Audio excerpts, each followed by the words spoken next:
In the brief history of the Three Rivers Athletic Conference, Whitmer and Central Catholic have won all but one football league title. The only other track school that can lay claim to a crown, the Findlay Trojans back in 2011, the first year of the track, due to Whitmer's use of an ineligible player. And as Zach Herrick reports, this year, Findlay's out to win an asterisk-free title.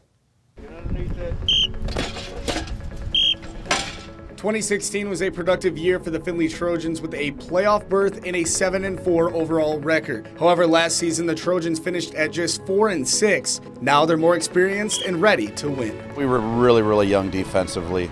There were times where we had 5 and 6 sophomores on the field defensively, and if you do that in the league like we just talked about, you're going to be in trouble and you're going to struggle a little bit. The good thing is those guys are back and they've got some Friday night game experience, so you hope that pays off for you. We had a lot of young players, but we have a lot of experience coming back this year. And I feel like we have a lot more strength this year on both sides of the ball. Intensity, I think we've done a great job of that this 2 days, just making sure everyone's always going hard, not taking practices off, always doing the right thing, and just having fun out here. We all love the game. Junior defensive back Parker Fetterman is one of those players who returns this season after a sophomore campaign that taught him a lot. I was smaller and younger, so I didn't really know what to expect, but now that I'm a junior and I've played a year, I kind of know what to do and I know how to handle things better. The Trojans offense will once again be led by quarterback Tanner Rickel, who was the second-team all-track quarterback last season, and now he's a senior and views himself as the leader of this football team. I don't really look at it as much as pressure, more as just expectation. Just I'm the guy here. I got to lead my team, make sure everyone's in the right spot, doing the right thing. You know, he's the hardest worker on the team.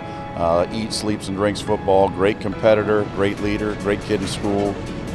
Again, kind of the face of the program right now. Hey! Trojans! Of course, playing in the Three Rivers Athletic Conference is never easy when you're facing teams like Whitmer and Central Catholic week in and week out. It's a challenge every year, every week. I think some of the teams that have been maybe hovering down towards the bottom and towards the middle of the pack have improved. I think everybody's raising the bar due to Central Catholic, Whitmer.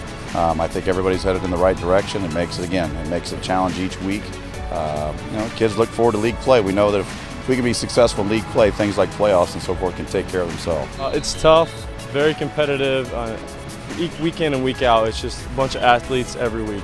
The Trojans will carry just 16 seniors on this year's roster, but it's about quality over quantity. We don't have a lot of seniors, but the seniors that we do, we're all over the field. I think we're all great leaders. We're mainly just a big family. We're all in for each other. The mindset and expectations are quite simple for Mark Ritzler's group this season. Focus on the task at hand. First goal is to win game one. If you can win game one, then things can kind of roll in the right direction from there. It validates all you do in the off season. We win game one, then we'll worry about game two. We start talking about this, that, and the other in games and league games and all that type of stuff. We've just got to worry about us and getting better and trying to win game one, and then we'll worry about game two. We have weapons on both sides of the ball. All our receivers can make plays, and I feel like we can be a really deep threat kind of team. Reporting from Findlay High School, I'm Zach Herrick for BCSN. Trojans on 3! 1, 2, 3! Trojans!